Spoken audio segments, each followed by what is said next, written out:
관한 말씀을 잠시 나누었습니다. 우리가 하나님 나라를 하나님의 능력으로 전파하는데 그 하나님의 능력 중에 하나가 하나님 나라의 희락이었습니다. 걱정 많고 염려 많고 두려움 많은 이 불안한 세상에 예수 믿는 사람들은요, 그래도 밝게 삽니다. 얼굴이 우울하지 않고 낙심에 차지 않고 좌절하지 않고. 왜냐하면 하나님께서 함께 하시고 우리를 도와주신다 하는 믿음이 있기 때문에, 그것이 이 세상에 하나님 나라를 증거하는 희락의 능력이다, 이런 말씀을 드렸습니다. 오늘은 예수님의 기쁨에 대한 말씀을 나누고자 합니다. 이 예수님의 기쁨을 우리가 알 때 우리 안에 있는 희락이 강화됩니다. 그리고 즐거워해야 할 이유를 발견하게 됩니다. 그래서 이 세상을 믿음으로, 기쁨으로 살아낼 수가 있게 되는 것이죠. 그래서 오늘 예수님의 기쁨에 대한 얘기를 좀 나누고자 합니다. 첫째, 예수님은 우리가 구원받는 것을 기뻐하신다 하는 것을 아셔야 되겠습니다. 21절 보시면 그때에 예수께서 성령으로 기뻐하시며 말씀하셨죠. 여기서 기뻐하셨다 하는 그 헬라어 원어의 의미는 매우 기뻐하셨다, 주체할 수 없을 만큼, 견딜 수 없을 만큼 그렇게 감격하시고 기뻐하셨다 하는 의미입니다. 성령으로 기뻐하셨다 이렇게 되어 있죠. 누가는 누가복음과 사도행전을 적었는데 거기 보면 성령으로 하는 표현을 자주 사용합니다. 예수님께서 성령으로 사도들에게 말씀하시고 명하시고 그렇게 하셨다 얘기하시고, 또 사도행전 보면 스데반 집사님이 성령의 지혜와 성령의 말하게 하심을 따라서 말했다, 이런 표현도 나옵니다. 성령으로라는 표현은 다름 아니라 성령의 인도하심으로, 성령의 감동으로, 성령 충만함으로 라는 의미입니다. 예수님께서 성령 충만하셔서 매우 기뻐하시며 그 기쁨을 주체하실 수 없으셨다, 이렇게 말씀하고 있습니다. 이 말은 삼위 하나님께서 기뻐하셨다는 얘기죠. 성부, 성자, 성령께서 기뻐하셨다. 그러면 하나님이 무엇을 그렇게 기뻐하셨습니까? 오늘 말씀 21절 다시 계속 보시면 천지의 주제이신 아버지여, 이것을 지혜롭고 슬기 있는 자들에게는 숨기시고 어린아이들에게는 나타내심을 감사하나이다. 이것을 지혜롭고 슬기 있는 자들에게는 숨기셨고 어린아이들에게는 나타내신 것, 이것이 너무나 감사합니다, 이렇게 지금 말씀하고 있거든요. 그럼 이것은 무엇일까요? 이것 때문에 지금 기뻐하시는데, 성경은 문맥을 보면 답이 다 나옵니다. 22절을 보시면 이것은 예수님이 메시아이심을 알고 믿는 것을 말합니다. 왜 이것이 기뻤을까요? 엉망진창인 죄인이 구원받기 때문에 그렇습니다. 구제불능의 사람이 그 삶이 회복되어지고 하나님께로 돌아와서 생명을 얻기 때문에, 그래서 견딜 수 없을 만큼 기뻐하셨다고 말씀합니다. 누가복음 15장 17절에 보면 내가 너희에게 이르노니 이와 같이 죄인 한 사람이 회개하면 하늘에서는 회개할 것 없는 의인 99으로 말미암아 기뻐하는 것보다 더하리라, 이렇게 말씀하셨습니다. 그래서 성도님들, 오늘 분명히 아셔야 될 것은 하나님께서는 우리가 구원받는 것을 기뻐하신다는 것입니다. 견딜 수 없을 만큼, 주체할 수 없을 만큼 기뻐하신다는 것입니다. 이 구원은 단순히 죽고 난 이후에 천국 가는 티켓을 타는 정도의 그런 의미가 아닙니다. 멀고 먼 다른 나라 이야기가 아니라 지금 이 엉망진창인 저주받은 삶이 하늘의 신령한 복받는 삶으로 구원받는 것, 그것을 의미하고요. 또 죄와 사망의 권세에 지배당하는 사람이 성령과 생명의 지배로 옮겨진 것을 의미합니다. 그렇기 때문에 예수님 만난 사람은요, 삶이 바뀌고 변화가 되어지고 생명을 얻게 되고 풍성이 얻게 되는 역사가 일어납니다. 하나님께서는 이것을 기뻐하신다는 것입니다. 하나님께서 우리가 이렇게 삶이 회복되어지고 생명을 얻고 구원받는 것, 풍성이 하나님의 복을 누리는 것을 기뻐하신다는 것입니다. 망가진 삶이 회복되는 것을 기뻐하십니다. 탕자가 자기 멋대로 살다가 인생을 탕진하고 죄업 열매 비참한 가운데 있다가 아버지 품을 기억해내고 그 아버지께 돌아와서 삶이 회복되는 것, 그것을 하나님은 기뻐하시는 것입니다. 죽었던 영혼이 생명을 얻게 되고 풍성이 얻게 되는 것을 기뻐하시고, 하나님 몰랐던 사람이 하나님을 알고 예배하는 사람이 되고, 그 가운데 그 구원의 감격으로 기뻐하시는 것을 기뻐하시는 것입니다. 다른 말로 한마디로 말씀드리면, 하나님은요, 우리가 잘 되는 것 기뻐하십니다. 정말 원하고 바라시고 주체하실 수 없을 만큼 기뻐하신다는 것입니다. 우리도 그렇지 않습니까? 방황하던 성도가 주님 앞에 돌아왔을 때 우리 마음에 기쁨이 일어납니다.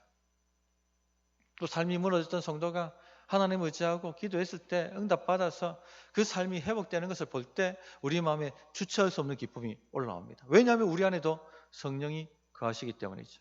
성령으로 기뻐하게 되는 것입니다. 울산에 있을 때 세례받은 사람들은 세례간증을 다 하게 했습니다. 그런데 세례간증을 할 때 보면요, 정말 엉망진창, 이렇게 저주받아도 저주받은 삶이 있을까? 이래 안 돼도 안 되는 삶이 있을까? 싶은 사람들이 많이 있다는 것을 깨닫게 됩니다. 정말 그렇게 엉망진창, 그렇게 저주받았던 삶이 예수님 만나고 난 다음에 초자연적으로 회복되는 것을 볼 때 제 안에 굉장히 큰 기쁨이 일어나는 것을 경험합니다. 이 성령이 주시는 기쁨이죠. 성령이 주시는 기쁨. 성령으로 기뻐하는 기쁨입니다. 그런데 많은 사람들이요, 하나님을 오해합니다. 하나님께서 우리를 그냥 괴롭히신다 생각합니다. 그래서 일이 안 되면, 좀 안 좋은 일이 생기면 우리 안에 툭 하고 튀어나오는 얘기가 뭡니까? 왜 하나님 저를 치세요? 왜 하나님 저를 괴롭게 하십니까? 이런 마음이, 이런 생각이 툭 하고 올라옵니다. 저는 이런 분들을 굉장히 많이 봤습니다. 시험에 떨어진 청년이 울며 불며, 하나님은 저한테 이때까지 한 번도 좋게 대하신 적이 없어요. 늘 제가 잘 되는 걸 원하잖아요. 저를 괴롭게 하세요. 그렇게 막 울고 하는 것을 보았습니다. 또 일이 잘 진행되다가 일이 또 꼬이기 시작하니까 내 그럴 줄 알았어요. 내 인생에 한 번도 일이 순적하게 잘 풀린 적이 없습니다. 하나님은 언제나 항상 일을 꼬으시고 나를 괴롭게 만드십니다. 그렇게 조소 섞인 얼굴로 쳐다보던 그런 분들도 보았습니다. 저도 신앙이 어릴 때는 일이 좀 안 되면 하나님 제발 좀 저 좀 내버려 두세요. 내버려 두시면 제가 알아서 다 잘합니다.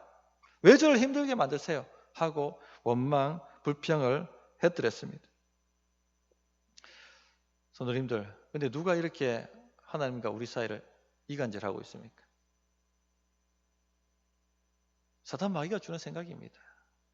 또 우리 안에 있는 죄성 때문에 하나님께서 나를 힘들게 만드시고 나를 고통스럽게 한다라고 생각합니다. 혹시 이렇게 하나님을 오해하고 계신 분들은 없습니까? 지금 좀 일이 안 된다고 내 마음 가운데 왜 나를 이렇게 힘들게 만듭니까? 하고 하나님을 원망하시는 분들은 없습니까? 모든 일이 잘 될 때는요, 내가 잘했기 때문에 잘 됐다고 생각합니다. 하나님께 감사할 줄을 모르죠. 그리고 자기 멋대로 마음대로 삶을 즐깁니다. 그러다가 인생이 조금 안 되면 어떤 마음이 듭니까? 왜 하나님 나를 괴롭게 하시냐고, 왜 하나님 나를 힘들게 하시냐고 원망 불평이 올라옵니다. 이 모든 우리 안에 있는 죄성입니다. 아담이 타락한 이후에 에덴 동산에서 쫓겨나고 저주받은 삶으로 떨어져 버리게 됩니다. 가시와 엉겅퀴가 그 인생에 나오고 땀을 흘리도록 수고하지만 수고한 만큼 얻지를 못하는 삶을 살게 됩니다. 아담의 본성은요, 자기를 돌아보고 왜 내가 이런 삶으로 떨어졌을까를 반성하는 것이 아니라 원망하기 시작합니다. 왜 하나님 저를 쫓아내셨어요? 왜 하나님 저를 생명나무에서 쫓아내시고 왜 에덴에서 쫓아내셨어요? 왜 이 고통스러운 삶으로, 이 저주받은 삶으로 저를 쫓아내셨어요? 그렇게 원망합니다. 이런 본성은요, 이스라엘 백성들이 광야 시대를 거칠 때도 유감없이 발휘되죠. 조금만 문제가 생기고 어려운 일이 닥치고 어려운 길이 나타나면 원망 불평 입에서 조건 반사적으로 튀어나옵니다. 이집트에 매장지가 없어서 우리를 여기까지 데리고 오셨습니까? 왜 이집트에서 그래 살도록 내버려 두지 않았습니까? 그런 식으로 원망, 불평을 해되었습니다. 이런 생각이 우리 안에 깊이 뿌리 박혀 있기 때문에 일이 잘 될 때는요, 자기가 잘나서 잘 됐다고 생각합니다. 감사할 줄을 모릅니다. 그러나 조금이라도 일이 틀어지기 시작하면 하나님 탓으로 다 돌립니다. 하나님 때문에 지금 안 되고 있잖아요. 왜 하나님 저를 괴롭게 하십니까? 원망, 불평을 합니다. 성도님들, 그러나 하나님은요, 우리가 잘 되기를 바라십니다. 우리가 구원받기를 바라시고, 우리 삶이 회복되어지고, 생명을 어때? 풍성히 얻기를 누구보다도 바라시고, 누구보다도 원하시고, 그렇게 될 때 기쁨을 감출 수 없을 만큼, 주체할 수 없을 만큼 기뻐하시는 것입니다. 이것을 믿으셔야 돼요. 하나님을 알아가면 알수록, 믿음이 성장하면 성장할수록 어렵고 힘든 일을 만날 때도 이 하나님을 믿고 감사하고 기뻐하게 됩니다. 시편의 많은 부분을 다윗이 적었는데 시편 63편도 다윗이 적었습니다. 시편에 이렇게 그가 하나님을 찬양합니다. 주의 인자하심이 생명보다 나음으로 내 입술이 주를 찬양할 것이라. 주의 인자하심이, 주의 사랑하심이 생명보다, 내가 죽고 사는 것보다 더 크므로 나는 내 평생에 주님을 찬양합니다. 이렇게 그가 찬양하고 있습니다. 좋았을 때 이 찬양 드린 게 아니에요. 지금 시편 63편을 다윗이 지었을 때는요, 광야 시대였습니다.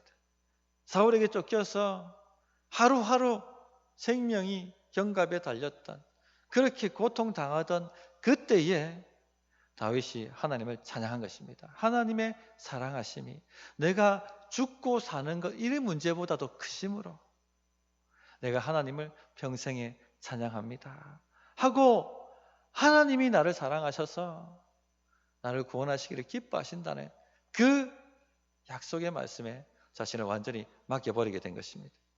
성도님들, 우리가 이렇게 성장해 가야 합니다. 하나님은 우리가 구원받는 것을 누구보다도 원하시고 기뻐하십니다. 그러므로 기뻐하십시오. 믿음으로 기뻐하십시오. 두 번째, 예수님은 겸손한 자에게 하나님을 나타내시는 것을 기뻐하십니다. 21절을 다시 한번 보십시오. 그때 예수께서 성령으로 기뻐하시며 이르시되 천지의 주제이신 아버지여, 이것을 지혜롭고 슬기 있는 자들에게는 숨기시고 어린 아이들에게는 나타내심을 감사하나이다. 옳소이다. 이렇게 된 것이 아버지의 뜻이니이다. 예수님이 메시아시다 하는 것을 지혜롭고 슬기로운 자들에게는 숨기신 것, 그리고 어린아이 같은 자들에게 나타내신 것, 이것이 아버지 뜻임을 아시고 굉장히 기뻐하셨습니다. 우리가 인간적 눈으로 보면요, 지혜롭고 슬기로운 사람들이 하나님을 찾을 것 같고 하나님을 찬양할 것 같고 하나님을 믿을 것 같죠. 바리새인과 서기관들 똑똑한 사람들이었습니다. 성경을 매일 연구하는 사람이었고 신학자들이었고 한마디로 학위를 가진 사람들이었습니다. 이런 사람들이 하나님을 알고 그 마음을 알고 잘 믿을 것 같고 하나님을 찬양할 것 같은데 그렇지 않다는 얘기입니다. 오히려 예수님을 거부하고 복음을 거부했죠. 왜 그렇습니까? 세상 지혜로는요, 죽었다 깨어나도 하나님을 알 수가 없어요. 하나님의 마음을 알 수가 없고 하나님의 뜻을 알 수가 없습니다. 왜냐하면 하나님께서 숨기시기 때문에, 스스로 지혜롭다고 생각하기 때문에 자기 스스로 하나님을 알 수 있고 하나님의 뜻을 찾을 수가 있고 자기 스스로 자기 인생의 문제를 풀 수 있고 자기 인생을 경영해 갈 수 있다라고 생각하니까, 그래, 한번 네 마음대로 살아봐, 하나님이 얼굴을 감추시는 것입니다. 그러니까 이 지혜로운 사람들, 스스로 슬기롭다 생각하는 사람들에게는 주님의 뜻을 모릅니다. 감춰져 있기 때문에. 반면에 어린아이 같은 사람, 인간적 눈으로 보면 예수님의 제자들 어린아이 같은 사람들이죠.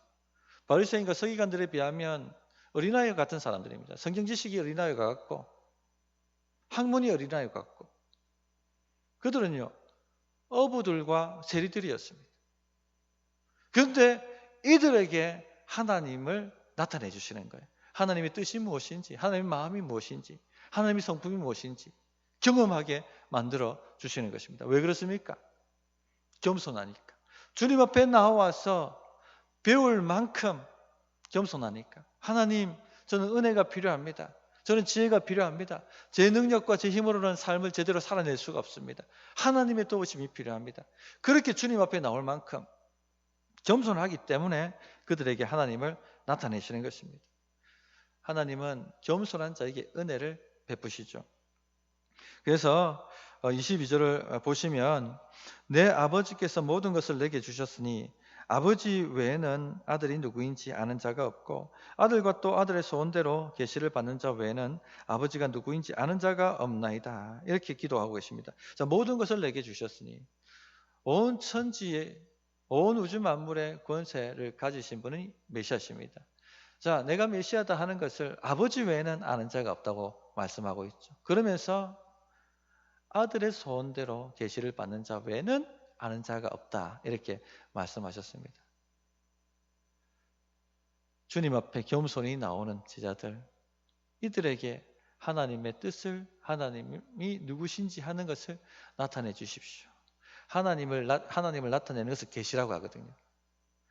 아들의 소원대로 그렇게 주님 앞에 나오는 자를 위하여 주님께서 하나님을 나타내 달라고 기도하신다는 겁니다. 구하신다는 겁니다. 그래서 하나님의 뜻을 알고 하나님을 알게 되는 것입니다. 이것을 기뻐하신다는 것이죠. 성도님들, 그러므로 겸손을 사모하십시오. 겸손이 하나님을 아는 열쇠입니다. 겸손이 예수님을 아는 열쇠입니다. 하나님은 겸손한 자에게 은혜를 베푸시죠. 잠언 3장 34절 진실로 그는 거만한 자를 비우시며 겸손한 자에게 은혜를 베푸시나니. 이것이 성경의 진리고 만고의 진리입니다. 탕자가요, 내 인생 내가 살 수 있습니다. 스스로 지혜롭다 생각하고 교만할 때는요, 인생이 무너져가는 것을 알지 못했습니다. 완전히 자기 재산을 탕진해 먹고 인생 탕진해 먹고 죄업 열매의 비참한 가운데 처했을 때, 마음이 가난해지고 겸손해졌을 때 드디어 아버지 품이 그리워지고 아버지 은혜가 깨달아지고 돌아가야겠다 하는 생각이 들기 시작합니다. 그렇게 겸손하게 나왔을 때 모든 것이 회복되는 은혜를 경험합니다. 하나님은 이것을 기뻐하시는 겁니다. 솔로몬 왕의 기도에 대해서 우리가 잘 알고 있습니다. 지난주에도 그런 말씀을 드렸고, 금과 은을 구하지 않았습니다. 많은 재산을 구하지도 않았고, 또 대적에게서 큰 승리하도록 그렇게 구하지도 않았습니다. 하나님의 지혜 달라고 구했고, 하나님 마음에 합한 기도를 드렸고, 하나님이 너무 기뻐하셔서 그가 구하지 않았던 금과 은도 주셨고, 또 대적에게 승리하셔서 주변 나라들에게 솔로몬의 이름을 높이셨습니다. 어떻게 이렇게 하나님의 마음을 합한 기도를 할 수가 있었을까요? 그 키가 뭔지 아십니까? 겸손이었습니다. 겸손. 열왕기상 3장 7절에 보면 이 솔로몬의 기도가 나오는데, 나의 하나님이여, 나의 하나님 여호와여, 주께서 종으로 종의 아버지 다윗을 대신하여 왕이 되게 하셨사오나 종은 작은 아이라 출입할 줄을 알지 못하고, 이렇게 기도하고 있습니다. 나는 작은 아이라, 어린 아이와 같이 주님 앞에 나오는 거죠. 저는 지혜가 모자라고, 저는 능력이 모자라고, 그러므로 하나님이 나에게 맡기신 이 백성을 제대로 인도하고 지도하고 다스릴 만한 능력이 없습니다. 저는 아이와 같습니다. 주님, 이 사명을 감당하도록, 이 직무를 감당할 수 있도록 제게 지혜를 주시고 은혜를 주십시오. 출입하지 못하고, 출입이란 말은 왕이 백성을 이끌고 전쟁해 나가는 겁니다. 전쟁으로 나가는 것. 즉, 이 백성들을 내가 내 힘으로 지켜낼 수가 없습니다. 내 지혜로 지켜낼 수가 없습니다. 하나님, 제게 지혜를 주십시오. 저는 작은 아이, 겸손이죠. 이게 바로 하나님의 마음에 합한 기도를 할 수 있는 비결입니다. 하나님 기뻐하시고 구하지 않았던 모든 것도 채워주시는 것입니다. 성도님들, 겸손을 사모하십시오. 하나님이 기뻐하십니다. 하나님을 나타내 주시는 거예요. 우리 삶에 하나님이 나타나면, 하나님의 빛이 비치면 우리 삶의 어둠이 사라집니다. 자, 그런데 하나님이 얼굴을 가리셨다. 얼마나 우리 인생이 어두컴컴하겠습니까? 겸손히 주님 앞에 나아갈 때 하나님께서 자신을 나타내 주시는 것입니다. 오늘 다 예배하러 오셨습니다. 어떤 마음으로 오셨습니까? 어린아이 같은 마음으로 오셨죠. 이 코로나를 뚫고 예배 자리에 나오셨어요. 하나님 은혜 아니면 살 수 없습니다. 하나님 은혜 아니고서는 인생 제대로 되지 않는 걸 저는 알고 있습니다. 주님, 저를 인도해 주십시오. 저에게 빛을 비춰주십시오. 이런 마음으로 오셨어요. 그럼 우리 성도님들의 인생이 잘 될 수밖에 없습니다. 믿으십니까? 하나님 이걸 기뻐하시는 거예요. 하나님의 놀라운 역사가 있을 것입니다. 셋째, 그러므로 신자는요, 이 구원의 감격, 이 구원의 기쁨으로 기뻐하는 삶을 사셔야 됩니다. 제자들이 기뻐해야 할 이유가 있죠. 많습니다. 그 중에 지난주에도 다루었습니다만 생명책에 우리 이름이 기록되었다는 것이 큰 기쁨이에요. 수능을 쳤습니다. 수능생들 합격자 마지막 최종 발표에 자기 이름이 있으면 견딜 수 없을 만큼 기쁩니다. 그죠? 또 우리 청년들 입사 시험을 쳤다. 최종 합격자 발표에 자기 이름이 있으면 기쁩니다. 견딜 수 없을 만큼 감격하고 감사하죠. 아파트 분양 내 이름이 있으면 기쁩니다. 이것도 기쁜데 생명책에 우리 이름이 기록되어 있다는 것이 얼마나 기쁘겠습니까? 이 기쁨을 한번 생각해 보셨습니까? 마지막 천국 심판 앞에서 내 이름이 생명책에 딱 기록되어 있다. 어떻게 기뻐하지 않을 수가 있습니까? 이런 구원의 감격, 이런 구원의 기쁨으로 사셔야 되는 것입니다. 이런 구원의 감격과 이런 구원의 기쁨이 있는데 어떻게 우울한 마음으로 살 수가 있고 어떻게 좌절하고 답답한 마음으로 불안한 마음으로 살아낼 수가 있겠습니까? 이 기쁨이 우리 안에 회복되셔야 됩니다. 그래서 성도의 기본적 태도가 뭐냐면 기쁨이에요. 기쁨. 우린 기뻐할 수밖에 없는 존재입니다. 기쁨으로 부름받은 존재죠. 그래서 빌립보서 4장 4절에 보면 주 안에서 항상 기뻐하라. 내가 다시 말하노니 기뻐하라. 이렇게 말씀하셨습니다. 시편 51편 12절에 보면 주의 구원의 즐거움을 내게 시켜주시고 자원하는 심령을 주사 나를 붙드소서. 이렇게 고백합니다. 주의 구원의 즐거움, 구원의 기쁨, 구원의 감격을 내게 회복시켜 주시고, 이것이 성도의 삶의 특징입니다. 오늘 또 우리 본문을 보시면 23절, 24절에 보면 예수님께서 이 삶을 이렇게 표현했죠. 제자들을 돌아보시며 조용히 이르시되 너희가 보는 것을 보는 눈이 복이 있도다. 내가 너희에게 말하노니 많은 선지자와 임금이 너희가 보는 바를 보고자 하였을 때 보지 못하였으며 너희가 듣는 바를 듣고자 하였을 때 듣지 못하였느니라.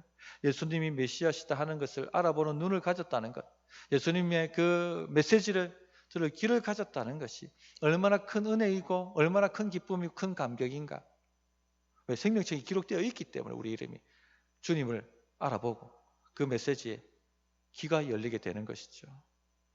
이렇게 되기 위해서 많은 선지자와 임금들이 어렴풋이 예언했지만 직접적으로 주의 음성을 듣지도 못하고 그 메시지가 무엇인지 들어보지도 못했습니다. 여기 임금은 다윗을 얘기합니다.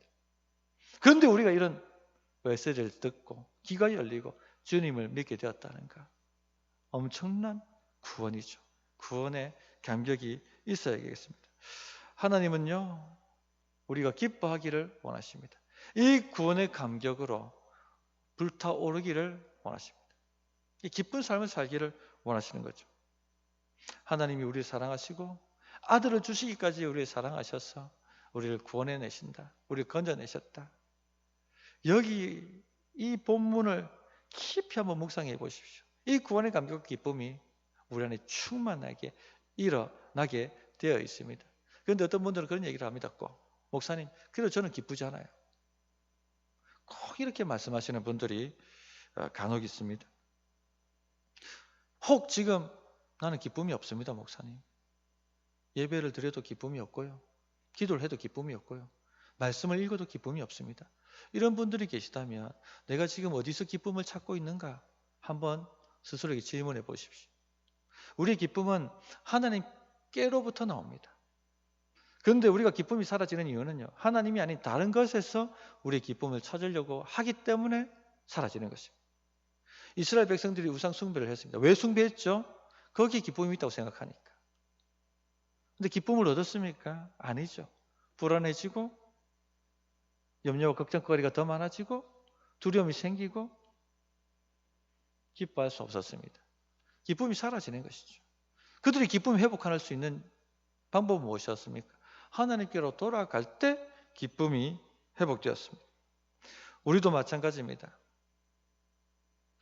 우리도 자주 하나님이 아닌 다른 것에서 기쁨을 찾으려고 합니다. 보통 무엇에서 우리가 기쁨을 찾으려고 합니까? 사람에게서 기쁨을 찾으려고 하죠.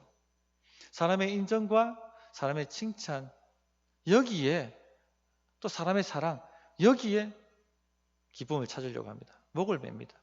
그런데 보십시오. 하나님 아닌 다른 것에서 항상 기쁨을 찾으려고 하면 항상 그 사람이 우리를 배신하고 그 사람이 우리 마음을 상하게 만들고 그 사람이 우리를 고통스럽게 만들지 않습니까? 이렇게 되는 거예요. 또 돈에서 기쁨을 찾으려고 하죠. 돈 쫓아다녀 보시면 아시겠지만 돈이 우리를 기쁘게 하거나 만족하게 하지 않습니다. 돈 많으면 많다고 걱정하고 돈이 없으면 없다고 걱정하고 기쁘지가 않습니다. 돈이 또 우리를 배신하죠. 결정적인 순간에 돈이 우리를 배신하고 돈이 우리 발목을 잡습니다.